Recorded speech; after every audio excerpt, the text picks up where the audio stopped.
Ok, então aqui estamos nós, João Carlos Farraba, para Uvas e Personalidades. Hoje com uma figura de referência. Nota-se à distância, 1,90 m, penso eu, e um curitibano que de alguma forma saiu do frio e foi para o frio. Marco Broto. Marco, muito obrigado por teres vindo ao nosso programa. Mais uma personalidade, uma individualidade, é assim, bem conhecida, tá? Agora é assim, Marco Broto é conhecido nas redes sociais exatamente pela questão da descoberta, redescoberta ou uma assinatura própria. O facto de teres conhecido e dado a conhecer à tua maneira a aurora boreal. Marco Broto, obrigado por teres vindo. Quem é Marco Broto? Primeiro, obrigado pela oportunidade de estar aqui com vocês. Marco Broto é um sonhador. Tipo, todo mundo tem seu sonho. E eu me apaixonei por uma coisa que eu não sabia que existia.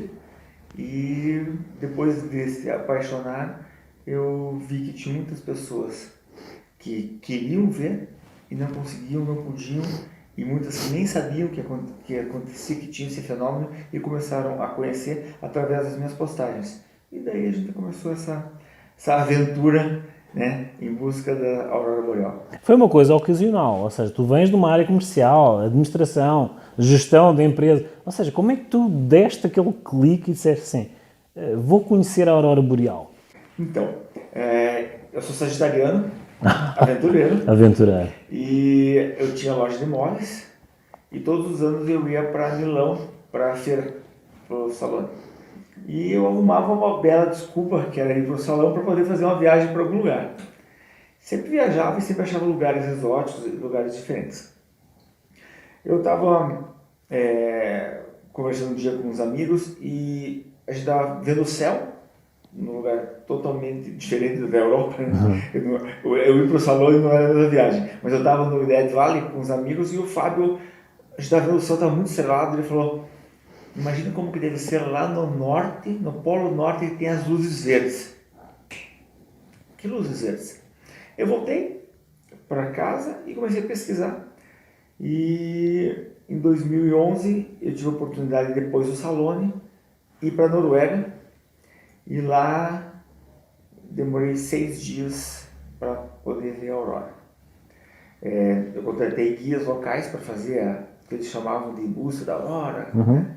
uma caça à aurora. E na última noite a gente voltou, a gente conseguiu ver uma coisa muito pequena, era mais imaginação talvez do que realidade. E eu achei, não é isso, não pode ser. Peguei o carro, no outro dia eu tinha o meu voo de volta às 9 da manhã, peguei o meu carro e voltei para o lugar onde a gente tinha visto. E comecei a entrar para dentro das ruas e tal. Cheguei até o fiord e falei, vou parar aqui, vou ficar. Coloquei o tripé da câmera e comecei a brincar de bater foto. Em determinado momento, eu olhei um risquinho do lado assim, verde, e eu olhava para o céu e não tinha o verde. Como a gente fala, que diacho é isso, né? E começou a aumentar, de repente eu virei para trás e tinha um monstro verde atrás de mim, verde, dançando, luzes brilhando, assim, parecia uma serpente dançando de um lado para o outro. E a partir daquele momento veio o clique. Amor à primeira vista. Amor à primeira vista. Então, e daí eu comecei a postar essas fotos, comecei a ver as pessoas que não conheciam, comecei a compartilhar, daí entrevistando Terra, Jô Soares, minhas fotos foram para a National Geographic, porque eu tive a sorte a primeira vez que eu vi em 2011 foi o início do melhoramento das câmeras de celular, melhoramento das câmeras DSLR, e compartilhamento foi um boom que teve, e também até mesmo esses países não tinham esse clique pro turismo da aurora boreal.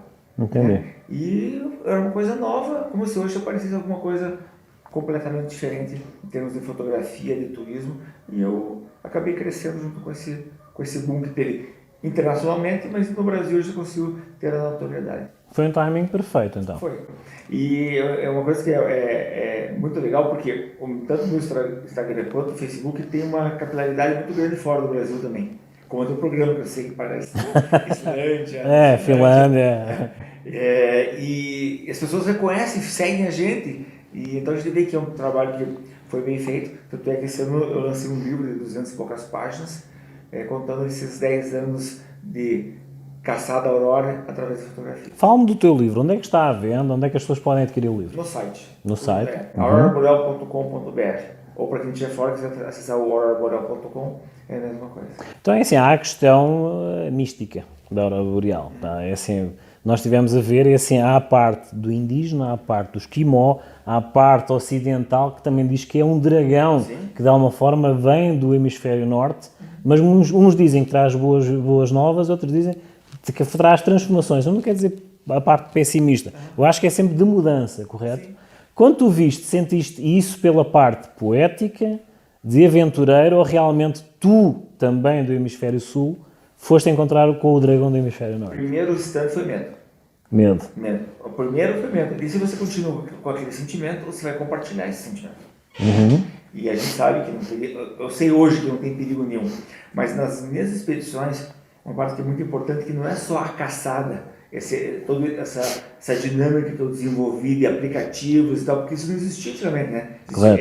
Por isso eu falo assim, realmente foi o timing correto, perfeito. Eu passo também essas coisas. Se imagina há 1000 e poucos anos atrás, os vikings saíram por uma batalha e vendo um risco verde no céu. Então você vai dizer que os monstros que vinham... Por que os monstros que vinham os krakens, os monstros que vinham do mar, eram serpentes e elas iam voando? É a aurora boreal. Você for ver a história maia, né? Os dragões, exatamente. A serpente alada. A serpente emplumada, para mim é a aurora boreal. Se você pegar os desenhos, as referências que tem, até mesmo no museu, eu estive agora no Museu do México, eu olho aquilo lá e vejo a aurora boreal. Porque existiu aurora nos trópicos. Correto. E no final do século XIX, deu para ver em Cuba. A gente teve uma explosão solar muito grande e deu para ver. E quando você fala de história, nós estamos comentando sobre isso, né? Nós estamos passando por 50, 100 anos de história. Quanto tempo tem os maias? Então, quantas explosões solares existiu nesse período? E eles conseguiam ver. Por quê? Qual que era a direção deles? Era olhar o céu. Né? As cartas, tudo que a gente sabe. É a mensagem, não é? Lá, né? Então, você imagina, voltando, você imagina o poder que uma pessoa tira a informação de que daqui a 10 minutos vai ter aurora. Porque quem já viu a primeira vez e se acostuma, a gente começa a entender a formação dela. Quando eu estou caçando a aurora, eu não procuro só a cor, eu começo procurando brilho, eu começo procurando forma. Então ela me dá o start, que daí no momento que começa a ver isso, pessoal, para aqui, a gente vai parar para esperar um pouco. Então às vezes tem caçada de 6, de 7 horas, ou às vezes caçada de 15 minutos. Às vezes a gente tem do hotel, né? Então é uma adrenalina, uma aventura o tempo todo. Então é muito interessante. Então em termos de história, e mitos e lendas, você pode contar de um lado como do outro. Tem tanta história linda, né? E aqui dizer, a beleza também está nos olhos de quem vê, né? Correto. Você pode direcionar para o lado que você quiser o teu sentimento. Eu estava a apreciar os trabalhos do Marco e é assim, a dada altura, tu dizes certas frases que ficam, tá? Aquele clique. A dada altura, na Islândia, penso eu, onde tu estiveste, havia alguém, um habitante local que já conseguia definir a aproximação da aurora pelo clima, pela movimentação dos animais, tá? Mas é assim, isso estamos a falar de uma geração que apanhou esse ritual, chamamos-lhe assim, esse know-how, dos ancestrais. Sim. Tu sentes-te como um ancestral agora depois de adquirir essa informação e estás a passar para a frente? Olha, seria uma honra, né? Porque isso quer dizer que é conhecimento, sabedoria, uma série de coisas que compartilhar, isso é muito legal. E essa parte que você falou, porque o que acontece? Os animais sentem, nós estamos falando de magnetismo. Correto. Né? Porque é um magnético e magnetismo. Então tem muita coisa antes de chegar à aurora, antes de você ver o brilho, né? Uma energia? Um monte de coisa antes. Correto. Né? Então ele estava falando para mim que o que ele fazia, ele não tem o vento nosso, o vento da atmosfera, não tem nada a ver com o vento solar. Então isso é uma coisa da cabeça dele. Mas a questão dos animais se movimentar de maneira diferente, sim. Por quê? Quantos pássaros se movimentam através se direcionam através de campo magnético, né? De polaridade. Então é uma coisa que a gente não sabe. Eu acredito muito nisso, de que os ancestrais, até mesmo de muito tempo atrás mesmo, eles tinham uma sensibilidade maior em relação a isso. Te sentes, achas que encaixas indiretamente, sem saber, lá está. É que lá está, eu costumo dizer que assim, tu para veres a tua casa, convém sair de casa para veres a tua casa de fora. Sim. Mas quando voltas para dentro já tens uma perspectiva totalmente diferente. Sim. Sentes-te como um espírito velho, um espírito antigo, que de alguma forma voltaste àquela origem para assimilar novamente essa informação. Porque assim, inicialmente tu sentiste medo. Sim. Atualmente já te sentes em casa.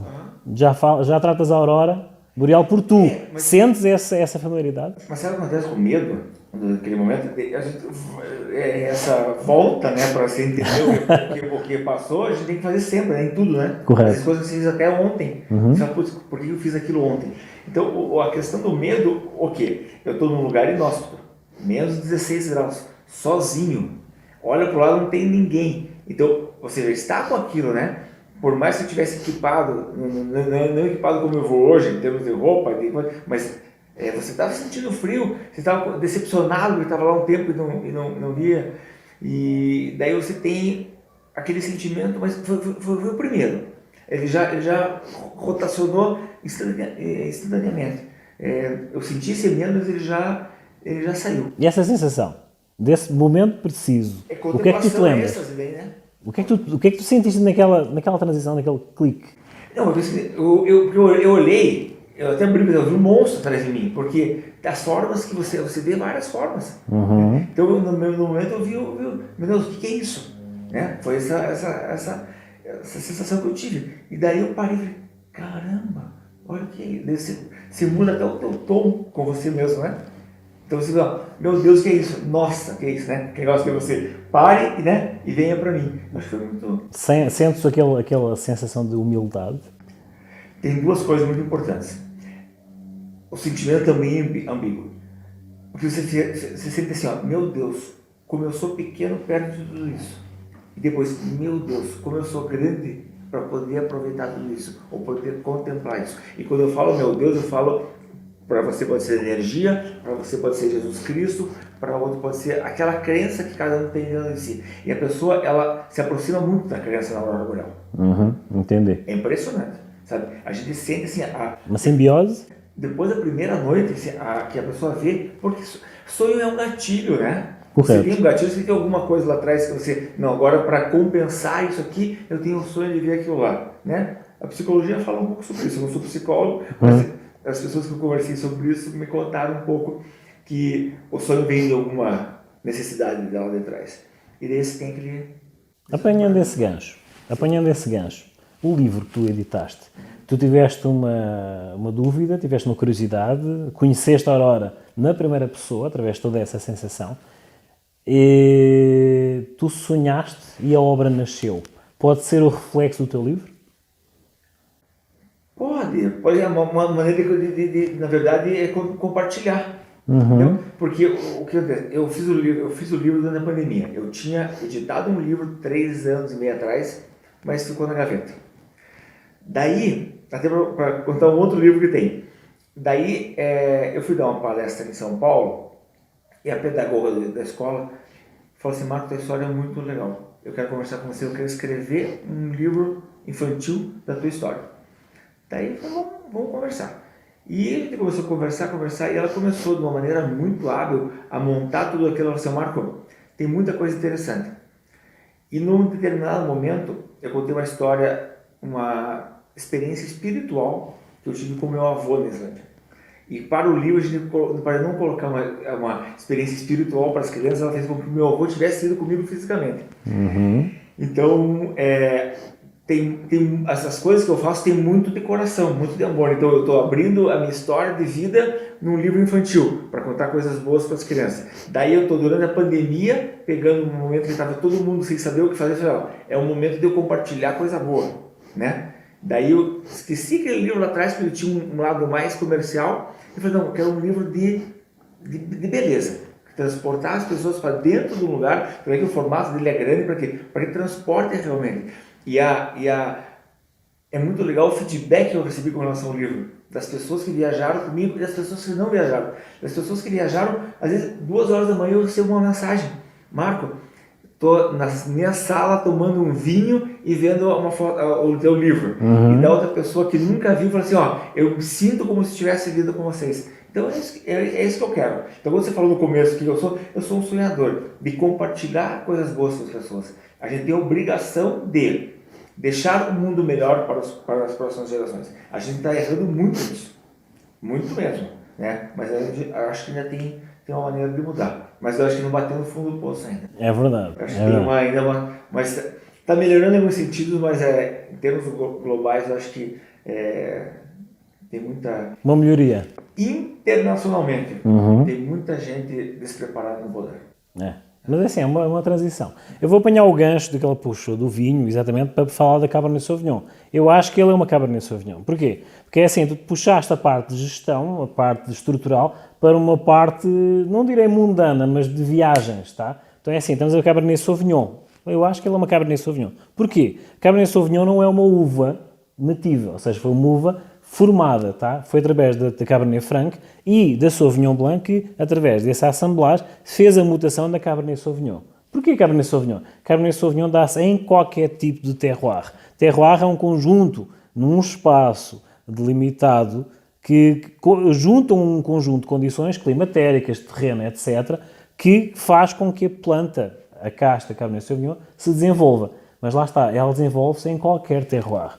Portanto, é assim, curitibano, ele foi para a Finlândia, Islândia, Dinamarca, lá está, Noruega, ou seja, com Alasca. Então lá está, uma Cabernet Sauvignon. Então, assim, eu acho que é uma Cabernet Sauvignon. E isto para puxando a uva para a personalidade. Marco, é assim... Diz. Só falar uma coisa. Eu não falo de política, então quando eu falo internacionalmente, quer dizer que nacionalmente a gente tenha alguma coisa. Eu simplesmente não falo mais de política, depois de uma discussão que eu tive na internet, então para mim, eu já faz muitos anos que eu não voto, porque normalmente eu estou fora, então política para mim é um assunto que não...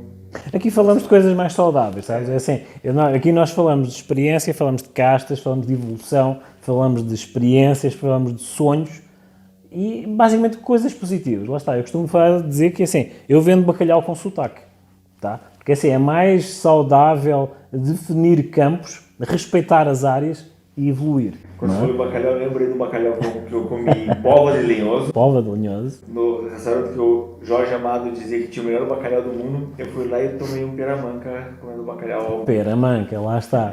Lá está a questão do tinto, tá? Com o bacalhau. Geralmente o pessoal puxa a questão do branco para os peixes, tá? Mas tu já viste que a harmonização encaixa perfeitamente, não é? Marco, agora é assim, para finalizar, duas situações, o que é que tu largas? Deixo duas mensagens. Para esta geração que necessita de uma palavra positiva, tá? E depois no final eu quero que tu digas o seguinte: a pessoa conhece-te, 1,90 m, o que é que os teus olhos dizem? Então, primeiro para a geração que está crescendo. Eu falei um dia desse com meu sobrinho que tem 21 anos. Eu tinha pena dele, do mundo que ele nasceu e está vivendo. Mas que daqui para frente só dependia dele mudar. Então só depende da geração mudar também. Acreditar. Poder, né? Acreditar. Sim, acreditar. E buscar coisas boas. Não é porque porque as pessoas, a empatia que tanto você falou agora não existe. Entendeu? Se existe a gente está vivendo uma guerra, né? Uma guerra, ela não vai acabar tão próximo, eu acredito. Então você tem que ser empático. Então você tem que pensar na sociedade como um todo. Se você quer ser individualista, então tá, vai morar vai para Alasca. Vai para Alasca e mora lá no meio, entendeu? Então vai para qualquer lugar do Brasil, tem um monte de lugar, e viva dentro daquele teu mundo. Agora, se você está disposto a viver numa sociedade, você tem que ser participativo e você tem que aceitar a maioria. Isso é uma coisa que eu passo para eles. E a outra, o que é que os teus olhos dizem? Meus olhos dizem que quando eu fecho os olhos ou abro os olhos, eu vejo a Aurora. A Aurora faz parte da minha vida hoje. E o que ela passa para mim? Ela passa leveza, beleza, luz e cor. E eu tenho uma brasileira que mora em Talkeetna, no Alasca. O nome dela é Dora, e ela falou para mim uma vez assim, ó: quando vem a escuridão, nós vemos as luzes. Então é isso que a gente queria. Não? Quando está escuro, a aurora vai vir. Seja a aurora matinal, né, que a gente sabe que vai vir, ou seja a aurora boreal e austral que ilumina as noites, de preferências mais frias e escuras. Ou seja, o reflexo e a denominação que eu falo, que é o povo brasileiro. Leve, cheio de cor e com muito a ensinar. Marco, muito obrigado por teres vindo, tá? Obrigado por teres partilhado esse testemunho de experiência pessoal e que também, para o ambiente atípico que estamos a atravessar, olhem para a aurora boreal. É um sinal de esperança. Então é assim, todos os contactos do Marco e onde adquirir o livro irão passar aqui no rodapé, tá? Todos os contactos dele, redes sociais dele, sigam-no, é assim, é 1,80 m de sabedoria, tá? E já trata por tu a aurora boreal, tá? E é assim, vamos já fazer um pequeno intervalo e de seguida a nossa sugestão da semana.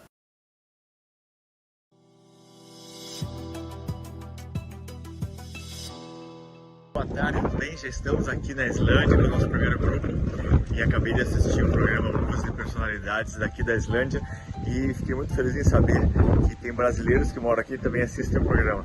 Um grande abraço para vocês e vamos à caçada da aurora. Olá João, diretamente aqui das Penhas da Saúde, mais precisamente da piscina das Penhas da Saúde, que isto não é só neve na Serra da Estrela. Olha para este espetáculo.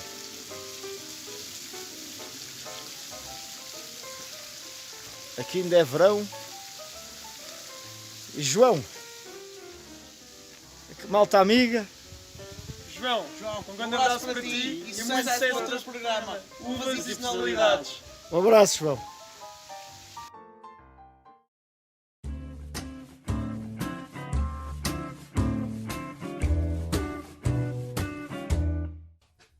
Tenho uma situação de uma vinícola, tá? Que é a Vinícola Bettiato, tá?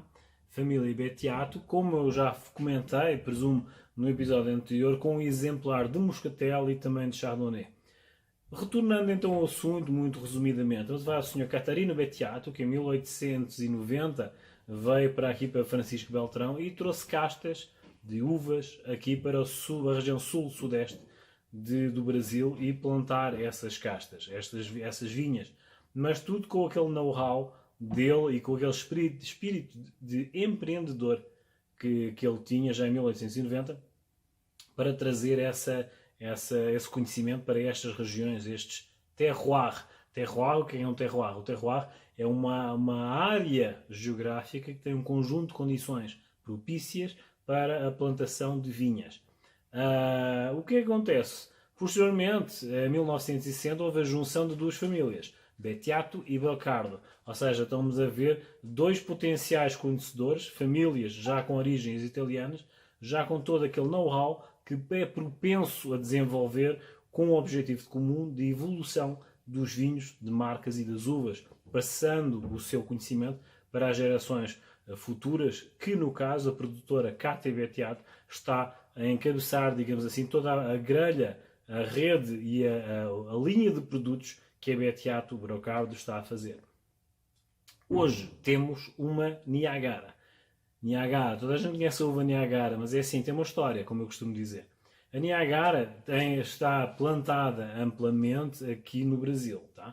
Tem uma estrutura de sabor muito particular, tá? Estamos a falar de uma acidez mediana, mas frutada em simultâneo.